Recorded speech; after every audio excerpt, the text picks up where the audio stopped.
Hello friends, today we will have a discourse on important judgment which was given by Supreme Court on the 5th May 2021. This judgment is related to the Maratha reservation. We will have a discussion on this case in four parts. Today we are going to discuss the first part. In this first part, we will have a discussion about the facts of the cases, the judges who are involved, and how the things came before and what were the issues in very brief, and the issues we will discuss in second part in detail, but very brief, just we will have some idea about the issues which were before the court in this case. So the Honorable Supreme Court has given a judgment in this case, Dr. Jaisi Lakshman Rao Patil versus Lakshman Rao Patil versus Chief Minister. In this case, the question was with respect to the Maratha reservation. This reservation was in addition to 50%, so which was already in the Maharashtra state. So the reservation which was here, it was in addition to 50%, and therefore the reservation was beyond the 50%. So the question was here whether the reservation can be given beyond the 50%. As you all know that there is one case, Indira Sahni case, where the Supreme Court had said that the reservation cannot go beyond the 50% except certain exceptional circumstances. And also the Supreme Court has discussed about the Constitutional Amendment 102nd, whether the Amendment 102nd Amendment Act is a constitutional one, because with the help of this Amendment 102nd, certain provision has been inserted in the Constitution, like the 338B, 342A, 366(26) clause C. So these were the provisions which has been inserted, and about the constitutionality of these provisions that has been discussed in this case. So we will look into that, because this case involves lot of the constitutional questions. Therefore it is very obvious that the matter will be go to the constitutional bench. तो हम लोग देखते हैं वो constitutional bench क्या था, उसमें कौन कौन से जज थे. So we will look into that. As I said already that ये कॉन्स्टिट्यूशनल बेंच के पास ही जाना चाहिए. तो यहाँ पर आप देख सकते हैं ये 5 जज बेंच एक कॉन्स्टिट्यूट किया गया था. Justice Nageshwar Rao, justice Ashok Bhushan, justice Nazeer, justice Gupta, justice Bhatt, they were there in this constitutional bench on few matters. कुछ मुद्दों पे जस्टिस नागेश्वर राव और जस्टिस हेमंत गुप्ता और जस्टिस रविंद्र भट्ट एक साथ थे 2 मुद्दों पे, और कुछ उन्हीं मुद्दों पे अशोक भूषण और जस्टिस अब्दुल नजीर ने अपना डिफरेंट ओपिनियन दिया. बाकी सारे मुद्दों पे ये 500 जज ने यूनानिमसली जजमेंट दिया है. तो इस जजमेंट में हम जानने की भी कोशिश करेंगे उन किन मुद्दों पे कि 3 जजेस का अलग था और 2 जजेस का अलग था, यानी कि कुछ मुद्दों पे 3-2 से जो है सहमति बन पाई. तो उस चीज़ पे भी हम लोग देखते हैं कि किस प्रकार से जो है सुप्रीम कोर्ट ने उन मुद्दों पे निर्णय दिया.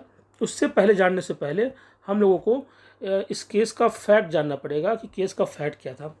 2018 में जिस ऐड के थ्रू यह रिजर्वेशन दिया गया था, उससे पहले ही महाराष्ट्र सरकार ने क्या किया था, उन्होंने एक ऑर्डिनेंस के द्वारा जो है एक गवर्नर के द्वारा उन्होंने एक ऑर्डिनेंस जारी किया, जिसके अकॉर्डिंग उन्होंने SC/BC कैटेगरी में जो है मराठा लोगों को रिजर्वेशन दिया 16% का. उसके बाद फिर महाराष्ट्र सरकार को लगता है कि ये थोड़ा सा इस पर अच्छा सा एक डिटेल स्टडी हो, तो उन्होंने क्या किया, जस्टिस MG गायकवाड़ के चेयरमैनशिप में एक महाराष्ट्र स्टेट बैकवर्ड कमीशन का गठन किया, और जिसका पर्पस था कि आइडेंटिफाई करना क्या मराठा लोग जो हैं वो SC/BC कैटेगरी में आते हैं. इसके बाद क्या होता है, ये चेयरमैनशिप के जो MG गायकवाड़ के चेयरमैनशिप पे जो स्टेट बैकवर्ड कमीशन बना, उसके बाद क्या होता है, इसी बीच में जो है 15 अगस्त से एक संविधान संशोधन लागू हो जाता है, जिसके अकॉर्डिंग कुछ संवैधानिक प्रावधान ऐड किए गए और कुछ चीज़ों को अमेंड भी किया गया. जैसे कि मैंने पहले ही बताया था, अनुच्छेद 338B, 342A, 366 में 366 में 26C जोड़ा गया, और अनुच्छेद 338 के सब क्लॉज 10 को भी अमेंड किया गया. अब थोड़ा सा एक मोटा मोटी यहाँ पे जान लेते हैं कि इन प्रावधानों में क्या था. 338B में है कि एक जो है नेशनल बैकवर्ड कमीशन का गठन होगा, और 342A में है कि प्रेसिडेंट जो है उसके पास ये राइट होगा कि वह एक जो है सेंट्रल लिस्ट जारी करेगा जो कि SC/BC कैटेगरी के लिए होगा. तो ये प्रकार से प्रावधान था.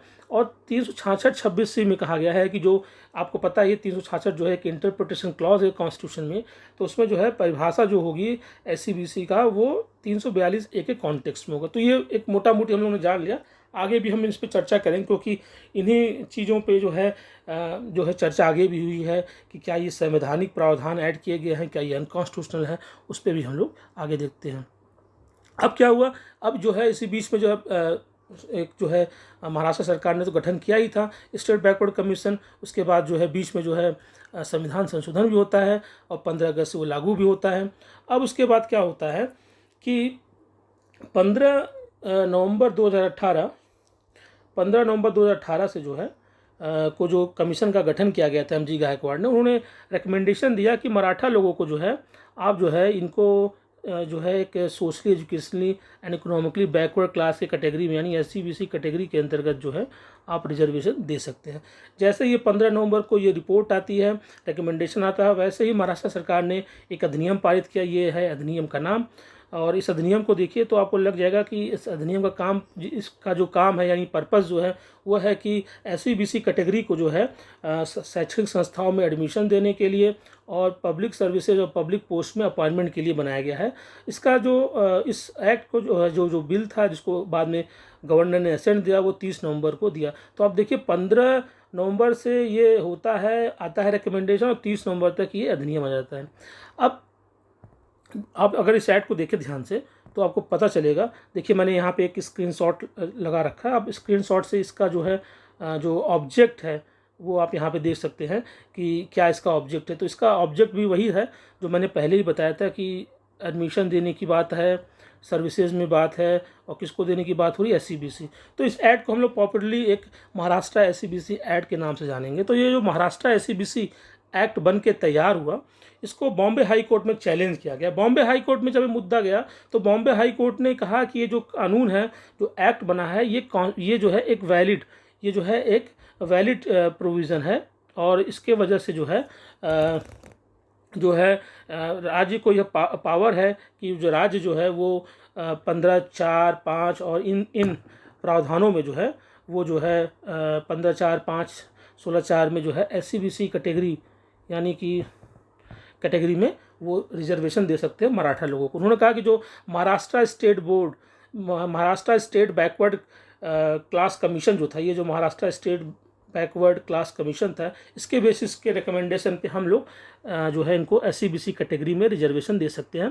आपको मैं यहाँ बता देता हूँ कि पहले भी महाराष्ट्र की सरकार ने कोशिश किया था, इससे पहले भी जो है पिछले कुछ वर्षों से और उससे पहले भी 1960 के दशक में भी कोशिश किया गया था कि मराठों को जो है SC/BC कैटेगरी में दिया जाए, मगर वो सारे कमीशन ने यह पाया कि इन्हें SC/BC कैटेगरी में रिजर्वेशन नहीं दिया जा सकता। यहाँ पे बॉम्बे हाई कोर्ट ने यह भी कहा कि जो 16% का जो रिजर्वेशन उसको घटाया जाए और जॉब्स के लिए, सरकारी नौकरियों के लिए 12% किया जाए और शैक्षणिक संस्थाओं में एडमिशन के लिए 13% का आरक्षण किया जाए। अब चूंकि यह निर्णय आ गया, बॉम्बे हाई कोर्ट ने निर्णय दिया कि कानून सही है, और वो बस उन्होंने कहा कि रिजर्वेशन का जो लिमिट है वो घटाया जाए, और बाद में सरकार ने भी, महाराष्ट्र सरकार ने विधानसभा के द्वारा पारित किया संशोधन और रिजर्वेशन का जो लिमिट था उसको भी घटाया। अब इस जजमेंट को विरुद्ध जो अग्रीड पार्टी वो सिविल अपील फाइल करते हैं, और यह सिविल अपील जो है फाइल करते हैं। तो वहाँ पे होता क्या है कि 9 सितंबर 2020 को 3 जज की एक जो है बेंच जो है उसने जो है यह कहा कि चूंकि इसमें काफ़ी कॉन्स्टिट्यूशनल मैटर्स इन्वॉल्व हो गए हैं, एक तो 102 भी आ गया अब तो, और दूसरा ये 50% जो लिमिट है, इससे जो है ज़्यादा का रिजर्वेशन की भी बात हो रही है, तो अब काफ़ी कॉन्स्टिट्यूशनल क्वेश्चंस आ गए हैं। तो इससे अच्छा है कि इसको हम लोग एक कॉन्स्टिट्यूशनल बेंच के पास भेजें। तो चीफ जस्टिस ऑफ इंडिया ने एक 5 सदस्यीय जो है एक कॉन्स्टिट्यूशनल बेंच का गठन किया, जिसको हमने पहले ही बताया कि नागेश्वर राव, हेमंत गुप्ता और इन justice Bhatt, justice Nazeer, justice Ashok Bhushan, ये सभी लोग इसमें थे ही, इसमें है ही जजमेंट में। तो एक कॉन्स्टिट्यूशनल बेंच का गठन किया गया, और इसकी हियरिंग जो है वो 15 मार्च 2021 को शुरू हुआ, और 26 मार्च को यह हियरिंग समाप्त होती है। और जो निर्णय आता है इन सारे मुद्दों पे वो आता है 5 मई 2021 को आता है, यानी 5 मई 2021 को ये निर्णय आता है। देखिए इस जजमेंट में कई अधिवक्ताओं ने, कई काउंसिल ने अपना पार्टिसिपेशन किया। बहुत लंबी लिस्ट है, उन सारे नामों को तो यहाँ पे नहीं ला सकते एक साथ, क्योंकि काफ़ी ज़्यादा नाम है, तो लेकिन फिर भी कुछ बड़े बड़े नाम जिनको मैं आपको बता दूँ, उन वकीलों का नाम, उन अधिवक्ताओं का नाम जो इसमें सीनियर एडवोकेट्स सुप्रीम कोर्ट को पार्टिसिपेट किया, जिसमें से राजीव धवन जी, अरविंद पी दतार, श्री श्याम दीवान जी, के वेणुगोपाल जी, तुषार मेहता जैसे लोग थे। इसके अलावा कपिल सिब्बल जैसे भी लोग यहाँ पे इस केस में थे।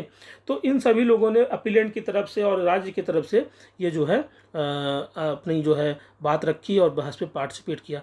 तो इस प्रकार से ये जो है पूरा जजमेंट 5 मई को आता है। अब हम आगे इस वीडियो के, जो कि मैंने पहले बताया था, ये 4 पार्ट में आने वाला है पूरा ये जो जजमेंट है। तो अगले श्रृंखला में हम देखेंगे कि सुप्रीम कोर्ट ने उन कौन कौन से मुद्दों को उठाया, किस प्रकार के मुद्दों को मुद्दों को उठाया गया था सुप्रीम कोर्ट में, और उन मुद्दों को सुप्रीम कोर्ट ने कैसे एड्रेस किया। तो आज के लिए इस वीडियो में इतना ही। अगले वीडियो में हम जानेंगे सुप्रीम कोर्ट ने कैसे उन मुद्दों को डील किया जो कि सुप्रीम कोर्ट में उठाए गए थे। Thank you to all for joining this video. Thank you.